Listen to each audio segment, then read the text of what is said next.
Good morning, ladies and gentlemen. The last Singapore Perspectives was held a year ago at about this time, just a little before the pandemic struck. What a difference that year has made. The past is a different country, they say, and indeed, from the vantage point of today, January 2020, barely a year ago, does feel like it was a different country. I'm not a scholar of crisis or of anything in particular for that matter. I speak as a practitioner. I happen to have been involved in the management of this crisis as a civil servant. From that vantage point, it appears to me there are three stages in a crisis, or more accurately, three stages in public perceptions in a crisis, especially prolonged crises like those caused by war or pandemics. In the first stage, unless societies collapse catastrophically, as the allied European countries did during the Blitzkrieg of 1940, if they don't collapse catastrophically, in the first stage, you often find societies rallying around the flag, as it were. And indeed, in the COVID-19 crisis, when it first struck, approval ratings of most governments around the world went up. It didn't seem to matter if the governments were handling the crisis well or not. In Britain and the US, it's difficult to remember this, where the crisis was most assuredly not being handled well, as much as in New Zealand and South Korea, where the crisis was handled well, if not with considerable aplomb, governments' approval ratings went up. There is an inevitable flight to safety in a crisis, a preference for authority, for government, a rallying round the flag. In the second stage, again, if the country hasn't collapsed in the meantime, people become more acutely aware of their vulnerabilities. The crisis would have surfaced shortcomings. What were barely visible fractures before become pronounced chasms in upheaval. What wasn't acknowledged or suppressed before become loudly underlined. I don't need to describe how the second stage played out elsewhere in the world. The events of the past fortnight in the United States alone tell a grim tale. We discovered our own vulnerabilities in Singapore too. In the early stages of the crisis, especially in the months of April, May, and June last year, when borders were being closed and supply chains buckled, I recall my colleagues in the economic agencies spending sleepless nights worrying about our supplies of everything, from food to toilet paper. I don't know whether you remember toilet paper. We realized what we always knew, or rather learned again acutely and with painful shock, the obvious, that Singapore was dependent on the rest of the world for almost everything. No man is an island entire of itself. It's a famous line, John Donne. Actually, no island is an island entire of itself. Every island is a piece of the continent, a part of the main. And no island is more a part of the main than Singapore. That is at once our strength and our deepest, most crippling vulnerability. We discovered other socioeconomic vulnerabilities too, some of which various speakers at this conference have touched upon. I'll list briefly here just a couple of the more obvious. One, our idea of what constitutes essential work, essential workers, needs to be drastically re-examined. In the crisis that we are still navigating, the essential worker was not the financier or hedge fund manager or the high-priced corporate chieftain. It was the nurse and sanitation worker. It was the truck driver driving across the causeway, bringing eggs and vegetables. It was the migrant worker who cleaned our streets, trimmed our trees, maintained the accoutrements of our civilization. The simple ethical question we need to ask of ourselves is this: do we treat our essential workers well, fairly, justly? Are we doing right by them?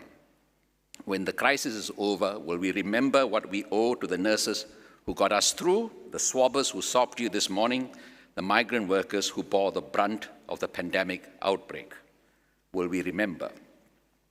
Another closely related vulnerability is this. It's the least in society who suffered the most in this crisis, not only here, but everywhere. It's the children in low SES families who fell behind the most as school closed and we had home-based learning. It's the low-income, low-skilled who lost more proportionately than the high-income, high-skilled.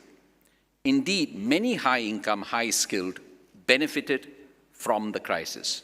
Just take a look at the equity markets. The stock prices of big tech companies have been breaking records for months through this pandemic. Google, Amazon, Apple, they are now all companies with market caps in excess of US $1 trillion. It's horrifying, if not obscene. But there you have it. To those who have, more was given. And those who had not, even the little they had was taken away. And finally, in the third stage, assuming the country has what it takes, the gumption to face squarely the vulnerabilities the crisis has surfaced, we have hope. Don't stop thinking about tomorrow. Some of you here of my generation, I don't see that many, but you might remember this 1977 Fleetwood Mac song. Don't stop thinking about tomorrow. Don't stop, it'll soon be here. It'll be better than before. Yesterday's gone. Yesterday's gone. President Joseph Biden gave voice to the same sentiment in his inauguration speech last week, quoting from Psalm 30.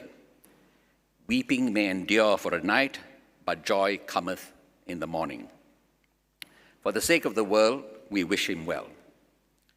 I digress somewhat, but the absence of hope, the failure to realize that yesterday is gone, explains one of the strangest episodes in political history. The electoral defeat of Winston Churchill, suffered in 1945 after having led his country to victory in World War II. His personal popularity was undimmed. Indeed, his stock, both at home and abroad, was stratospheric. And yet, in the British general election of 1945, he and his Conservative Party were massively defeated by his wartime coalition partner, Clement Attlee, and the Labour Party. Churchill was about yesterday. The Labour Party was about tomorrow. We here in Singapore have spoken of emerging stronger from this crisis. It is not a matter of this or that program, as important as it is to plan. It is above all a matter of giving hope, of infusing in people's hearts and minds that tomorrow's here, that morning cometh. And indeed, we are a people who have, for much of our history, lived with the future in our bones. I've written elsewhere that Singapore has for long existed in the optative mode, that strange tense which speaks of tomorrow as though it were now.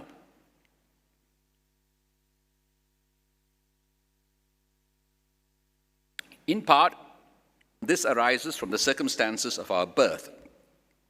You cannot look back on August 9th as a long sought-for moment, unlike August 15th for the Indians or October 1st for the Chinese. Mr. Lee Kuan Yew cried in sorrow on August 9th. Our true moment of founding came the day after, on August 10th, when we picked ourselves up, dusted off the detritus of merger, and didn't stop thinking about tomorrow. If you looked at the publications of the late 1960s, 1970s, 1980s, even up to the 1990s, you would notice the number of titles with tomorrow or next or new or simply future. Even now, we remain rightly, I think, enamored with future. For example, as in skills future. The moment we stop looking forward to tomorrow, we are finished. The antiquarian spirit will be our kiss of death. We can only remain vital if we feel in our bones that we are still unfinished, not yet fully formed, a work in progress. The moment we feel we have arrived, we will turn decadent, we'll be done for. And this thinking about tomorrow cannot be restricted solely to the government or even more broadly to the political class. That would be very yesterday indeed. Thinking about tomorrow must encompass all of us, and not only the young, but also the old, the universities and research institutions, as well as the NGOs and grassroots organizations, employers and corporations, as well as the trades unions.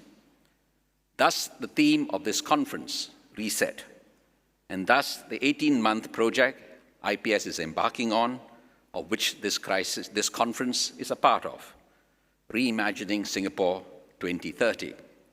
My colleague, Christopher Gee, will talk about this in a little while.